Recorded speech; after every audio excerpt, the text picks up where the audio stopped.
Okay, picture this. It's a massive, high-stakes state dinner. We're talking December 5th, 2025. The host is Indian President Droupadi Murmu, and her guest of honor, Russian President Vladimir Putin. Now, of course, there are going to be speeches, there are going to be handshakes. But what if the most powerful statements of the night aren't spoken at all? What if they're served on a plate? We're about to dive into the incredible world of culinary diplomacy. So, the scene is set at the absolutely magnificent Rashtrapati Bhavan, the Indian presidential palace. Every single detail, and I mean every detail, is planned to perfection. Because you gotta understand, an event like this isn't just a fancy meal. No, it's this incredibly complex diplomatic dance where everything from the flowers to the forks sends a message. It's international relations on a stage made of tablecloths. But here's the crazy part. What if I told you that in this whole elaborate show, the most critical message wasn't in some formal speech, but in the very first bowl of soup they served? Seriously, the key to the entire evening was hiding in the first course. So yeah, let's zoom right in on that one dish, because its story, believe it or not, tells you pretty much everything you need to know about how powerful food can be in global politics. The dish was called Murungelai Chaaru. Now, that's probably not a name you'd expect to see on a state dinner menu for a world leader, right? And that's exactly what makes it so brilliant. So what is this stuff? Well, it's this beautifully simple, traditional soup from South India. The star ingredients are moringa leaves. You might know them as drumstick leaves, and these little mung beans. It's super light, it's wholesome, and it's totally rooted in everyday Indian home cooking. And this is where the genius of it really comes in. Choosing this specific soup was an absolute masterstroke. First off, it's a huge nod to South India, instantly showing off the country's incredible regional diversity. Second, it sends a message of subtlety. This isn't about being flashy or opulent. It's about comfort, about warmth.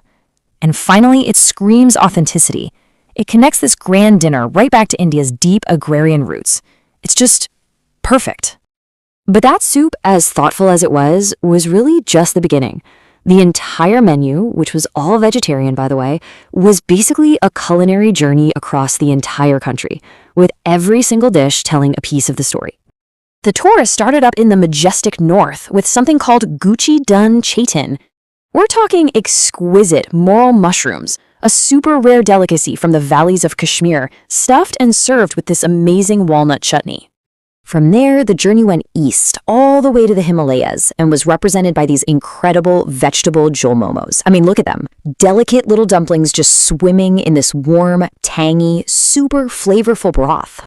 Next up, the menu showcased these amazing shikampuri kebabs. Now, these aren't made from meat, they're made from black gram, and they're just a perfect example of how rich and creative Indian vegetarian cuisine can be. For the main course, it was this vibrant tapestry of flavors. You had fragrant saffron pilau served with a whole variety of regional curries, tandoori potatoes, all kinds of breads, just representing the heart and soul of the country. And for the grand finale, two classic, beloved desserts.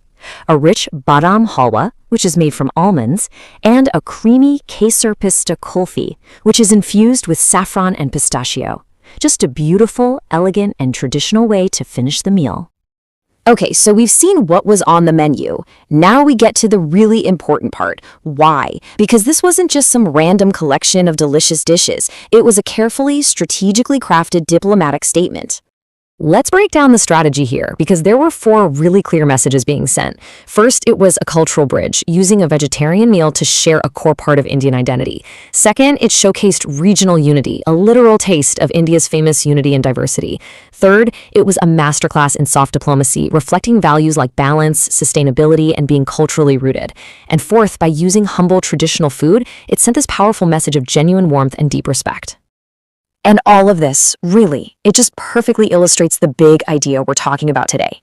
The incredible, and honestly often underestimated, power of food. So what's the big takeaway from all of this? Well, it's pretty clear. A meal can be one of the most powerful ways to communicate. This dinner was a textbook example of using soft power, of showing off an entire nation's identity without anyone having to say a single word. It just proves that sometimes the simplest, most humble traditions can carry the deepest and most powerful meanings. You know, one source we looked at just summed it up perfectly. They called the banquet a carefully orchestrated show of Indian culinary heritage, regional diversity, and cultural grace. I mean, what a perfect description. It really makes you think, doesn't it? From a huge state dinner like this one to just a simple meal with your family, food is always telling a story. So maybe the next time you sit down to eat, just ask yourself, what silent messages are hidden on your plate?